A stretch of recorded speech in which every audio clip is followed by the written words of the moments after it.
The cross upon which Jesus was crucified is about to speak to you. My book, Crosswords, brings the cross to life as it relates the experience of how Christ was nailed to its beams. The blood flowed down from his broken body onto my beams, seeping into the crevices of my form. The Roman soldiers pierced the side of the crucified one with a spear. I heard him say, "It is finished." I will forever recall the events of that cruel day. The last 3 hours had been the worst. Earlier that day, he had carried a part of me on his back for a while, but as he trudged the Via Dolorosa, my beam became too heavy. They had beaten him, and he was so tired, too tired to go on. Once he had been strong, healthy, and beautiful, and could have carried me for miles. But not now. An astounded man was pulled from the crowd to take his place. Simon carried me the rest of the way to Golgotha. Jesus, the weary, beaten pilgrim, followed behind, determined, unflinching. He kept his sweet face turned to the east, ever looking forward. He seemed to focus on my wooden body as he took each step. Perhaps that was some help to him. I hope so. I have always felt that I had some special purpose. Perhaps that is too much pride. But when I was fashioned, it seemed that careful hands planed and smoothed my wood. The strong, sun-bronzed hands of one of the Galilean carpenters. This carpenter was glad to have the work, even if he was to prepare the beams for a cross that would be carried to Golgotha. Finally, we arrived at the appointed rocky place on the hill. The rocks glistened in the Jerusalem sun and seemed to form the face of a skull. The soldiers had a job to do. They climbed the craggy hill, leading Jesus with them. They stopped. Another part of my body already stood on the hill.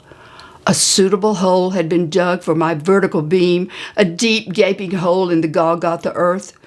For I had to be held securely once the crucifixion was underway. No falling crosses, please, during executions. The Roman soldiers were far too busy to have to go to the trouble of raising a cross a second time. They had completed this unpleasant task twice today, for 2 other crosses already stood on the rugged hill. My strong vertical beam stood in the middle of the other 2 crosses, waiting patiently for the crossbeam to be attached. So this was crucifixion. I had heard of it. I knew of the practice, but I had only been built and shaped in recent weeks.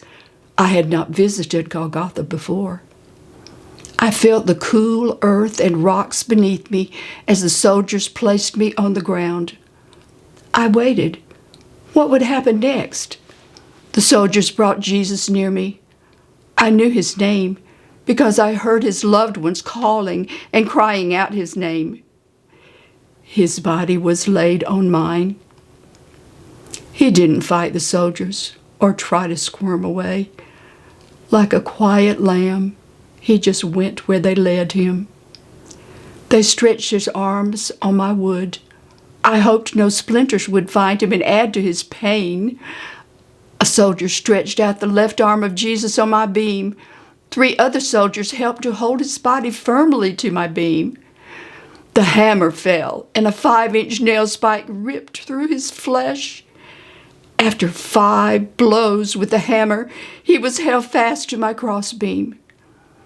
No cry was heard from the one being nailed to the cross, but a wince of pain visited him as the nail spikes entered his hands. Magnificent, beautiful hands, hands that touched the eyes of the blind and made them see again, hands that touched crippled limbs and caused the lame to walk again, hands that touched the sores of filthy lepers and made them clean again. The soldiers were not finished with their task. They knew they must attach a sedile, something like a small chair, to my wood. This would bear some of his weight. His executioners did not want his hands to rip so much that he slid from my beams. It took several soldiers to raise my cross beam to my vertical beam. They lashed my beams together with strong ropes. Now I was a cross. The feet of Jesus were then crossed one over the other. Once again the hammer was raised, and the dreaded 11-inch nail spike plunged through the feet and heel of Jesus and bit deep into my wood. Then the hammers rested. I heard one of the soldiers say quietly, "Surely this was the Son of God." I felt so honored, so proud to bear his weight. As the hours passed, I heard Jesus speak, although I don't know how he found the strength. I was totally surprised when I heard him say, "Father, forgive them, for they know not what they do." Once during the hours he hung there, he spoke to his mother. He wanted to make certain that someone would look after her. He did not rail out against the prisoner on his left who ridiculed him, but to the prisoner on his right, he gave the promise that he would awaken in paradise this very day. I felt tremendous sadness that Jesus felt so alone, for I heard him cry out, my God, why hast thou forsaken me?" When I realized that God had to turn away from this terrible sight, I wondered if it was because of even more than the burden which hung nailed to my beams. A storm rose up and the wind blew mightily. The Jerusalem skies turned black as night. My wooden beams stood in the darkness from the 6th to the 9th hour. Then it was almost over. The soldiers did not break the legs of Jesus, but they pierced his side with a spear to make sure he would soon be dead. Their plan succeeded. Jesus soon said, "It is finished.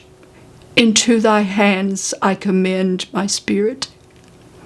His head with its crown of thorns fell on his chest, and I knew he had breathed his last. For now.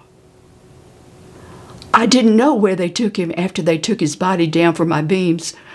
I only knew I missed him and was sorry he was dead. I stood in my place on the hill in the rain and pondered what I had experienced while Jesus was there. On the 3rd day, just as the Jerusalem sun was greeting the new morning, I was amazed at what I saw. I saw Jesus. He had climbed the quiet hill just as the darkness turned to light. He stood there in front of me, alive again, and death was destroyed forever. What I tell you is the truth. I couldn't believe he had returned to this place of his terrible torment and death. No one else was there. They had all gone away, heavy with sadness. But they would know soon. They would know that Jesus was alive, and they would rejoice as I did now. It is hard for me to fathom what happened then. Jesus, the Christ, the Son of God, walked closer, ever closer to me. He stretched out his nail-pierced hands toward me. He held me close to him, and it was as if his arms encircled the whole world. And I was glad, and all was well, and I was proud, even though I am just an old rugged cross.